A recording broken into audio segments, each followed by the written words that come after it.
ಓಂ ಮೂರ್ತಿತ್ವೇ ಪರಿಕಲ್ಪಿತಶ್ಚ ಶಪಥೋ ವರ್ತ್ಮಾ ಪುನರ್ಜನ್ಮನಾಂ ಆತ್ಮೇತ್ಯಾತ್ಮವಿದಾಂಕದುಶ್ಚೇತತಾಂ ಭರ್ತಾಮರಜ್ಯೋತಿಷಾಂ ಲೋಕಾನಾಂ ಪ್ರಲಯೋದಯಸ್ಥಿತಿವಿಭಶ್ಚಾನೇಕಧಾಜಃ ಶ್ರುತೌ ವಾಚನ್ನಃ ಸತತಾತ್ಮನೇಕಕಿರಣಸ್ತ್ರೈಲೋಕ್ಯದೀಪೋ ರವಿಃ. ನಮಸ್ಕಾರ. ಮುಹೂರ್ತಕ್ಕೆ ಸಂಬಂಧಿಸಿದಂತಹ ಕೆಲವೊಂದು ವಿಚಾರಗಳನ್ನು ತಿಳಿದುಕೊಳ್ಳೋಣ.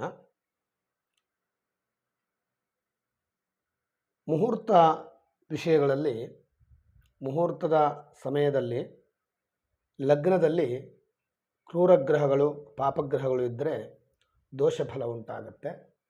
ಸೌಮ್ಯಗ್ರಹಗಳು ಲಗ್ನಾದಿ ಭಾವಗಳಲ್ಲಿದ್ದಾಗ ಶುಭ ಫಲ ಉಂಟಾಗುತ್ತೆ. ಸಾಮಾನ್ಯವಾಗಿ ಮುಹೂರ್ತ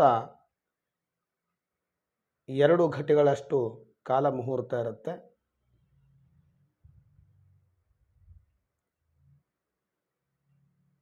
ಅಂದರೆ ಸಾಮಾನ್ಯವಾಗಿ 45 ನಿಮಿಷಗಳ ಕಾಲ ಒಂದು ಮುಹೂರ್ತ.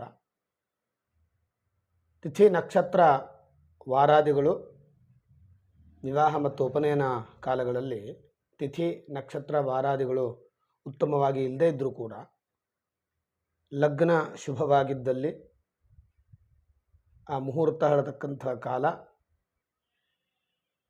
ಶುಭವಾಗತ್ತೆ. ಕೆಲವು ಲಗ್ನಗಳು 4 ಘಟಿ 5 ಘಟಿ ಕಾಲವಿದ್ದರೂ ಕೂಡ ಮಾಂದಿ ದೋಷಗಳು ದುಷ್ಟಗ್ರಹಗಳ ದೋಷಗಳಿದ್ದಲ್ಲಿ ಆ ಲಗ್ನಗಳು ವರ್ಜ್ಯವಾಗುತ್ತೆ.